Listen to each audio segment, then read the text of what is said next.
I was born in Serbia in 1987. My name is Novak Djokovic, and this is my story. It doesn't begin in a world of privilege or luxury. It doesn't start with the sound of applause. It begins under the chilling sound of bombs. My childhood was shaped by war, a reality most people only see in movies. For me, it was daily life. Explosions tearing through the night, the piercing wail of sirens that became our background music, and a constant, gnawing fear. I remember the long lines for basic necessities like bread and milk, the uncertainty of what tomorrow would bring. In a world where nobody could promise you a future, you had to find your own reason to believe. And in the middle of all that destruction, I found mine.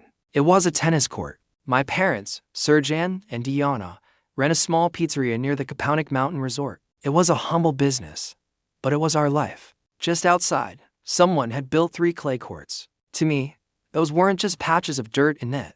They were my sanctuary, my escape, my purpose. While the world outside was falling apart, the world inside those white lines made perfect sense. The ball, the racket, the court, it was a language I understood when everything else was chaos. I started playing when I was just 4 years old. My first coach, Jelena Jenkic, saw something in me. She called me the greatest talent she had seen since Monica Seles. It was a heavy comparison, but it ignited a fire in me. I trained with a ferocity that bordered on obsession.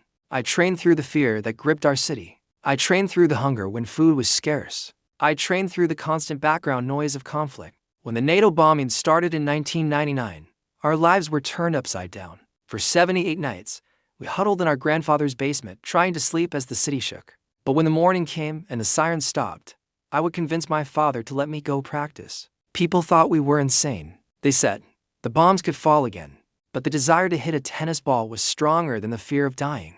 I felt that if I didn't play, I would lose a part of myself. The court was the only place I felt in control. I was never the strongest kid on the block. I wasn't born with the most natural, God-given talent. But the war gave me something else, something you can't teach. It gave me endurance. It taught me patience. It forged a mind built in hardship. When you face the real possibility of not seeing tomorrow, the pressure of a tennis match feels different. It gave me a hunger, not just for food, but for success. I knew this was my one shot to escape, to build a better life for my family, and to make my country proud.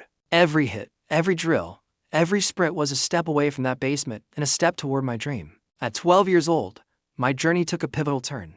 I left Serbia for the Niki Pilic Tennis Academy in Germany. It was the hardest decision of my life. I was just a boy, leaving my family, my home, my language, everything I knew. I cried for the first few months. I was lonely and homesick, but I knew this was the sacrifice required. I was surrounded by kids from wealthier countries, kids who had never known hardship. They had the best gear, the best support systems. I had my old racket and a burning desire. This is where I learned to be a professional, to dedicate every single moment to improvement. I wasn't just playing tennis. I was fighting for my future. By the time I was 20, I started knocking on the door of the tennis elite. But this wasn't just any era. This was the era of Roger Federer and Rafael Nadal.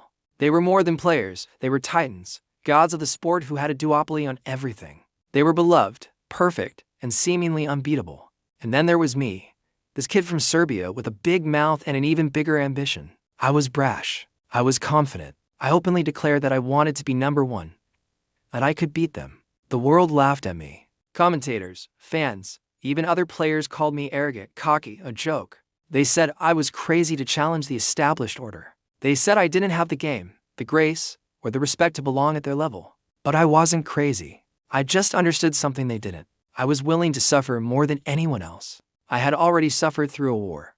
The pain of a 5-set match was nothing compared to that. The criticism stung, but I learned to use it.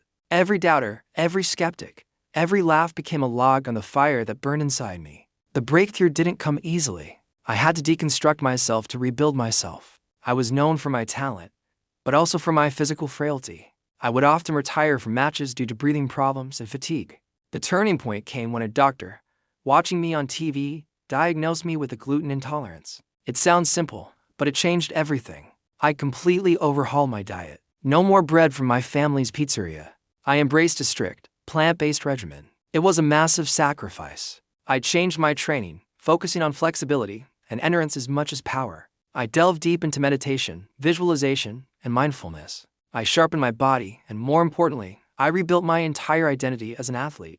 I had to become a meticulous machine, a monk dedicated to his craft. And then, the victories started to flow, one after another.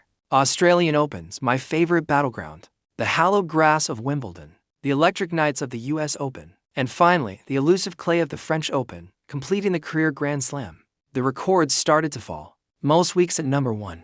Most Masters titles. The first man in the Open era to win every Grand Slam at least twice, then 3 times.